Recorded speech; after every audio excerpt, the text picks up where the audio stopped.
በጎንደር ያሉት ሊቃውንት አንገታቸውን ደፍተዋል። በጎንደር ከተማ ታላቅ የተባለ መንፈሳዊ ኮንፈረንስ ጎንደር እንድታውቁት የሚያስፈልገው ነገር ከዚህ በፊት በደርቦች ጊዜ ተመክሮ ካህኑ አይሰማም፣ መምህራኑ አይሰሙ፣ ህዝቡ አልሰማም።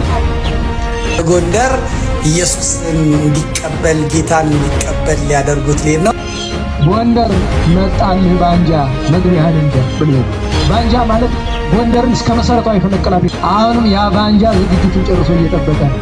ዛሬ እዚህ ያደስከውን ነገር ነገ መልሰህ ላታየው ትችላለህ።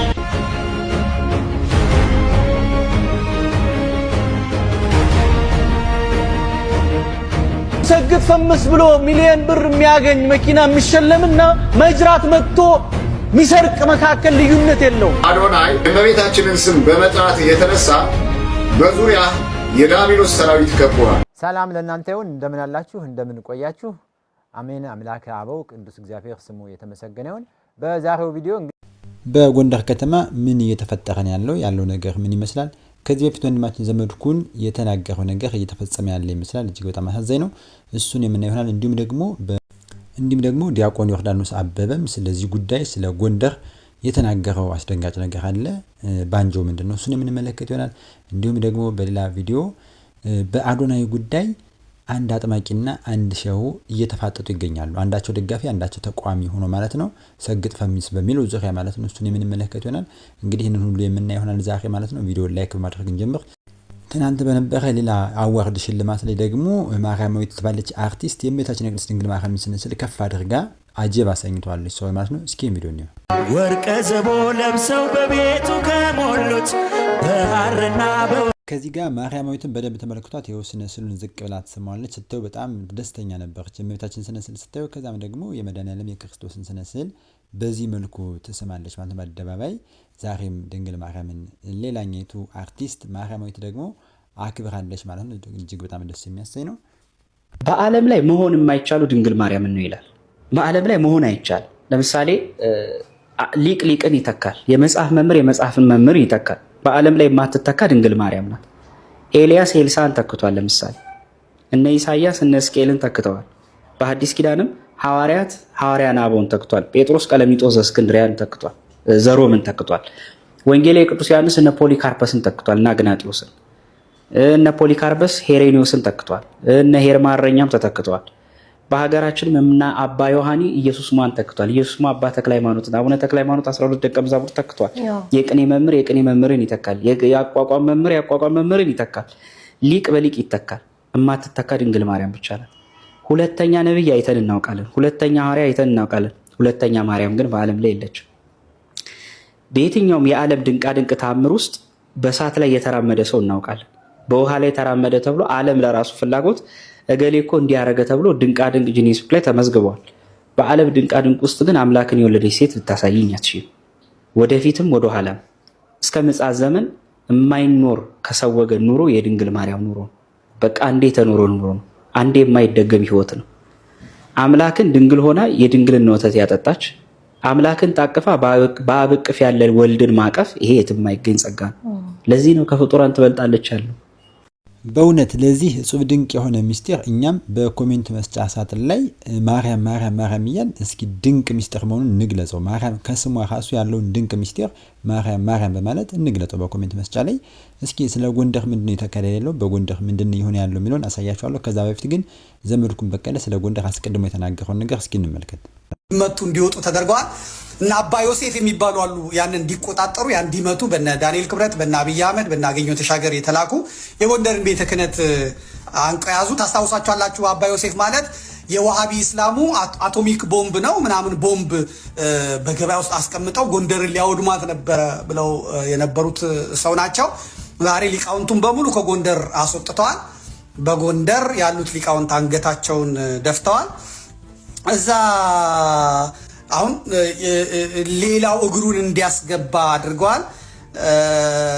ዲያቆን ዮርዳኖስ አበበ አንዲት ነገር ለጥፎ አይቸው ነበር። የታድሶ መንፍቅናው ጎንደር ውስጥ በሁለት እግሩን አስገብቷል። ፖለቲካ ደግሞ ሽፋንና ማስፈራሪያው ነው የሚለው። ስለዚህ ታድሶቹ ቤተ ክህነቱን ይዘውታል፣ ቤተ መንግስቱንም ይዘውታል፣ ቢሮክራሲውንም ይዘውታል። ከዛ እዛው ደግሞ ያስፈራሯቸዋል።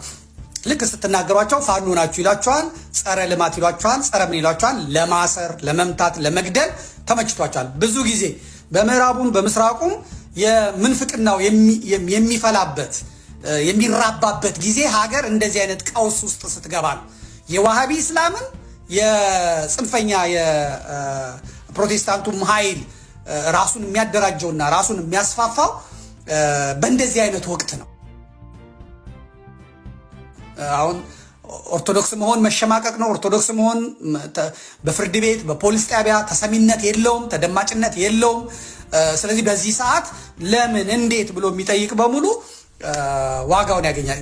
እነሱም በተቻላቸው ፍጥነት እየሄዱ ነው። እንግዲህ ማስታወቂያውንም ጀምረዋል። የሚችሉት ወጣቶች በፍጥነት እነዝናሽ ታያቸው ይህንን እየላኩ ነው።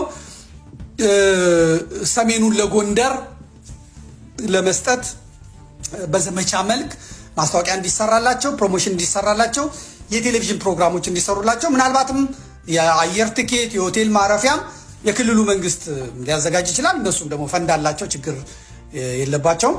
ያለ ካልሲ በሱፍ ጫማ አጭር ሱፍ የሚያደርጉ ታይት የሚያደርጉ ቡቶክስ የሚወጉና ሰውነታቸውን በሜካፕ ሴቶች ዘንድ ወይዘሮ የሚያስመስሉ ምንድነሹ ውቱካን የሆኑ ሰዎች ለጎንደር ኢየሱስን እንዲቀበል ጌታን እንዲቀበል ሊያደርጉት ሌል ነው። በ44ቱ ታቦት በነ ሊቀ ሊቃውንት እዝራ ሐዲስ ሀገር ላይ በነ የኔታ ሄኖክ ሀገር ላይ እንግዲህ ኢየሱስ እየመጣላቸው ነው። ኢየሱስ ጎንደር የቴዎድሮስ ሀገር መጠበቅ ነው። እንግዲህ እጅግርን ተይዘህ የግድን ትጋታታ። እንደሰማችሁት ወንድማችን ዘመድኩን በቀለ እንግዲህ ከወራት በፊት ይሄንን ብሎ ነበር ስለ ጎንደርና በጎንደር ሊከናወን ስለታሰበው የፕሮቴስታንት ዘመቻ አስቀድሞ ተናግሮ ነበር። ከተናገረ አንድ ወርስ ባልሞላው ጊዜ ውስጥ ጎንደርን ለኢየሱስ ወይም ደግሞ ሰሜኑን ለኢየሱስ የሚል ዘመቻ ወይም ደግሞ መፈክር ይዘው ወደ ጎንደር ጥንታዊቱን የ44ቱን ቤተክርስቲያን የ44ቱን ገዳም የሃይማኖት መናገሻ የሃይማኖት ሀገሮችን ጎንደር በእንዲህ አይነት ቧልት ሊያረክሷት ፈልገዋል ማለት ነው። እንግዲህ ምንድነው ሐሳቢው በዋነኝነት በጣም ደግሞ ከምንም በላይ የሚያስቀው ሰሜኑን ለኢየሱስ የሚል የሞይ ነገር ይዘው መነሳታቸው። ምክንያቱም ሰሜኑ እኮ ነው ኢየሱስን ለኢትዮጵያ ያስተዋወቀ ሰሜኑ ነው። ክርስትና በሰሜን በኩል ነው የገባው። በዋነኝነት ኢትዮጵያ ውስጥ ክርስትና የሚታወቀው ክርስትና የገባው ተሳቱ ቅዱሳንም የመጀመሪያው ኢትዮጵያዊ ጃንደረባም ክርስትና የታወቀው ከሰሜኑ ነው የመጣው። ለኢትዮጵያ ወንጌል የተቀበለችው መጀመሪያ ሰሜኑ ነው። በአብርሃ ወአጽብሃ ዘመነ መንግስት ጀምሮ በሌሎችም ተሳቱ ቅዱሳንም ከሰሜን ነው ወንጌል የመጣው። ኢየሱስን ቀድሞ በማወቅ በሀገር ውስጥም እንኳን ቢሆን ቅድስት ቤተክርስቲያን ላይ ወንጌልን ለሀገሪቱ በመስፈክ ኢየሱስን ያስተዋወቀ የሰሜኑ ክፍል መሆኑ እየታወቀ እንዲህ አይነት ቀልድ ያለዋቂነታቸውን ጥግ የሚያሳይ ነው ማለት ነው። ለመላው ኢትዮጵያ ኢየሱስን ያሳወቀች አሁን እነሱ ለሚደሰኩሩበት በተለያየ ክልል ያሉ ሁሉ ወንጌልን ቀድማ ኢየሱስን ቀድማ ያወቀች ይሄ ሰሜኑ አካባቢ የሚባለው ነውና ለሀገሪቱ ለክርስትና መስፋፋት ኢየሱስን ለማሳወቅ ሰሜኑን የሚያክለው የለም። ነገር ግን እንዲህ ያለ ነገር ታስቧል። ስለዚህ ሰሜኑና ጎንደሩ የተለየ ጥንቃቄ ማድረግ ያስፈልጋል። እስኪ ዲያቆን ዮርዳኖስ አበበስ በዚህ ጉዳይ ምንድነው ያለው? ቢቻል በዚህ በ2018 መሰራት ያለበት ነገር ከተማ ውስጥ ያለው በረሃብ ምክንያት ሃይማኖታቸውን የሚለውጡ ገላቸውን የሚሸጡ እህቶች እናቶቻችን ላይ መሰራት አለበት። እባካችሁ እስኪ አስቡበትና ይሰራ፣ ይሞከር። ጎንደር እንድታውቁት የሚያስፈልገው ነገር ከዚህ በፊት በድርውሽ ጊዜ ተመክሮ ካህኑ አይሰማ፣ መምህራኑ አይሰሙ፣ ህዝቡ አልሰማ አለ። ተመክሮ እምቢ ሲሉ መጨረሻ ላይ የዋልድባ አባቶች መከሩ፣ የሞጂና መከሩ፣ የአንኮድብ መከሩ፣ የጎንዶች መከሩ። የመጨረሻው መልእክተኛ ግን የተላከ ከማን ነው? ከማኅበረ ሥላሴ ነው። ከማኅበረ ሥላሴ መጡ ባይታዊ ንስሐ ግቡ አይደለም፣ አንዲት ቃል ነው የተናገሩ። አደባባይ ወጥተው እዚህ ጎንደር መጣልህ ባንጃ መግቢያህን እንጃ ብለው ሄዱ። ባንጃ ማለት ጎንደርን እስከ መሰረቷ የፈነቀላት የሱዳን ጦር ሰራዊት መሪ ስም ነው ልታውቁት። አሁንም ያ ባንጃ ዝግጅቱን ጨርሶ እየጠበቀ ነው። ዛሬ እዚህ ያደስከውን ነገር ነገ መልሰህ ላታየው ትችላለህ። ዛሬ የምትሰራው ቤተክርስቲያን መቼ እንደሚጠፋ አታውቀውም። ለምን? አመፀኛው በዝቷል። እዚህ ከተማ ውስጥ አመፀኛው በዝቷል። አሁን ላይ ወደ ጎንደር እየገባው ያለ ባንጃ ቤተ መቅደስን ቅድስት ቤተክርስቲያንን የሚያፈርስ ከስር ከመሰረቷ ኦርቶዶክሳዊት ቅድስት ቤተክርስቲያንን የሚንጥ የሆነ ባንጃ ስለሆነ እንግዲህ ዲያቆን ዮርዳኖስ አበበ እንደተናገረው ከአመጻ ወጥቶ እየተገነባ የተሰሩ ያሉት ቤተክርስቲያንን እንዳይፈርሱ መጠበቅ መጠንቀቅ ያስፈልጋል ማለት ነው። ይሄን ባንጃ ማለት ነው። እንግዲህ ዲያቆን ዮርዳኖስ አበበ እንዲህ ያሉ ድንቅ የሆኑ ትምህርት የሚያስተምሩ ድንቅ መምህር ናቸው። እንግዲህ ለመምህራችን ቃል ያሰማልን ያላችሁ እስቲ ክብር ይገባቸዋልና ክብር እንስጥ። ቃል ሕይወት ያሰማልን መምህራችን ቃል በረከትን ያሰማልን። እስኪ ወደ አዶናይ ጉዳይ ስንመለስ እንግዲህ አንድ አጥማቂና አንድ ሸሁ እየተፋጠጡ ይጎዳል በሱ ዙሪያ ማለት ነው። እስኪም ቪዲዮ ነው ሰግጥ ፈምስ ብሎ ሚሊዮን ብር የሚያገኝ መኪና የሚሸለምና መጅራት መጥቶ ሚሰርቅ መካከል ልዩነት የለውም። ይሄም በሐራም መንገድ ነው፣ ይሄም በሐራም መንገድ ነው። ዋሽቶ የሚያገኝም ተመሳሳይ፣ ሰርቆ የሚያገኝም ተመሳሳይ። ይሄ አቅልን ነው እየሰረቀ ያለው፣ ትውልድን ነው እየሰረቀ ያለው። ያ ምናልባት አንድ ግለሰብን እየሰረቀ ሊሆን ይችላል። ቀላል ነው እያልኩ አይደለም። ያም ሐራም ይሄም ሐራም ነው። ዲስትራክሽኑ ውድመቱ ግን የዚህኛው በጣም የባሰ ነው። እያንዳንዱ ቤት እያንዳንዱ ቦታ እየገባ እያወደመ ነው የሚሄድ ያለው ማለት ነው። ወዴት ነው እየሄድን ያለ ነው? መልካም ተናጋሪዎች፣ ወደ መልካም የሚጠሩ ሰዎች ፎሎወር የላቸውም። ብዙ ተከታይ ያላቸው በሶሻል ሚዲያ እነማን ናቸው? የሚሳደቡት ዋልጌዎች። በቃ የፈለከውን ቆሻሻ የዝሙት ቃል ሐራም ፈለከውን ነገር አድርግ፣ ተናገር፣ ብቻ ታወቅ፣ ገንዘብ አግኝ። ይሄ ገንዘብ እኮ ገና አላህ Subhanahu Wa Ta'ala ቂያማ ቀን መቀጣጫው ነው የሚያደርገው። እንደተመለከታችሁት እንግዲህ ሸሁ የአዶናይን ይዞት የመጣውን ሐሳብ ሰግጥ ፈምስ የሚለውን ሐሳብ ውድቅ አድርጓል ማለት ነው። ይሄ ፈጽሞ የሚገባ አይደለም። በኃጢአት የሚመጣ ገንዘብ ያው ወንጀል ነው ብለዋል ማለት ነው። እስኪ ራሱን አጥማቂ ያደረገ ደግሞ የግርማ ልጅ የሚናገረውን አንድ አጥማቂ ነው ባይ እንስማ። አዶናይን ደግፎ ሰግጥ ፈምስን ደግፎ የሚናገረውን እንስማ። አዶናይ የእመቤታችንን ስም በመጥራት የተነሳ በዙሪያ የዳቢሎስ ሰራዊት ከቦሃል። ይሄን ቪዲዮ ተመልከቱት። ላይ ለተወሰነ ደቂቃ እዩትና የምንነጋገረው ነገር ይኖራል። ሰግጥ ፈምስ ብሎ ሚሊዮን ብር የሚያገኝ መኪና የሚሸለምና መጅራት መጥቶ ሚሰርቅ መካከል ልዩነት የለውም። ይሄም በሐራም መንገድ ነው፣ ይሄም በሐራም መንገድ ነው። በህይወት ዘመናችሁ መልካም ለመስራት አስቡ። መልካምነት ጥሩ ነው፣ መልሶ ይከፍላል። በተለይ በወንድሞቻችሁ አትቅኑ። በየትኛው ሃይማኖት ውስጥ ብትኖሩ ማንንም ከዓላማው አታሰናክሉ። ይሄን መልእክት ለአዶናይ ነገሩት፣ አስተላልፉለት ለአዶናይ። ትናንትና በደስታ ስናየው ነበረ ሲስቅ ማርያም ማርያም ሲል በተለያዩ መድረኮች ላይ ማርያም ማርያም ሲል ክርስቶስን ከአንደበት ያለየውም ሲል ያየነው ነበር። ዛሬ ደግሞ ማንም ባወራው ወሬ ሰዎች ተነስተው በሚያወሩት ወሬ መደናገጥ፣ መፍራት፣ ወደኋላ ማፈግፈግ፣ ከዓላማ ማፈግፈግ፣ እንዲህ አይነት ነገር ክርስቲያን ከዓላማ አያፈገፍግም። አዶናይን የሚከተሉ በጣም በርካታ የተዋህዶ ልጆች አሉ። በጣም በርካታ የድንግል ማርያም ልጆች አሉ። በጣም በርካታ ወጣቶች ወንጌል ሰምተው የማያውቁ ቲክቶክ ላይ ተደቅነው የሚውሉ ወንጌልን ሰምተው የማያውቁ የእመቤታችን የድንግል ማርያምን እናትነት የማያውቁ የእግዚአብሔርን አምላክነት የማያውቁ በጣም በርካታ ሕፃናቶች አሉ።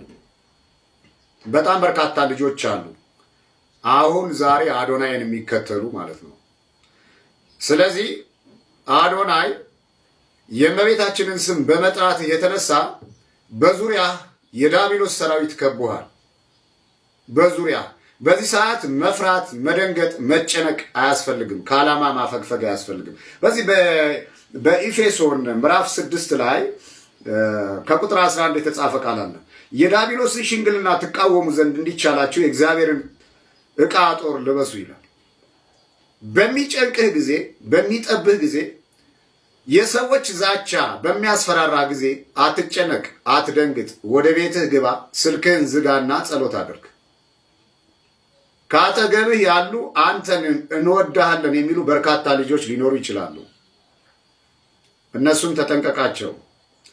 ትናንትና ዛሬ ለአንተ ልንመሰክርልህ፣ እኔ በግሌ ለአንተ ልመሰክርልህ የፈለኩት ትናንትና የድንግል ማርያምን ስዕል አድኖ ሲቀዱ የነበሩ ሰዎች በአዶናይ አማካኝነት አፍረዋል። ለምን? በአደባባይ ወጥቶ ማርያም ማርያም ብሎ ስለተጣራ ማለት ነው። ስለዚህ የቤተ ክርስቲያን ልጅ ስለሆንክ ከጎንህ ልንሆን ያስፈልጋል። እኔ ከጎንህ ነኝ። በጸሎትም በተለያየ ነገርም በሐሳብም በምክር አገልግሎትም ላግዝህ ከጎንህ ነኝ።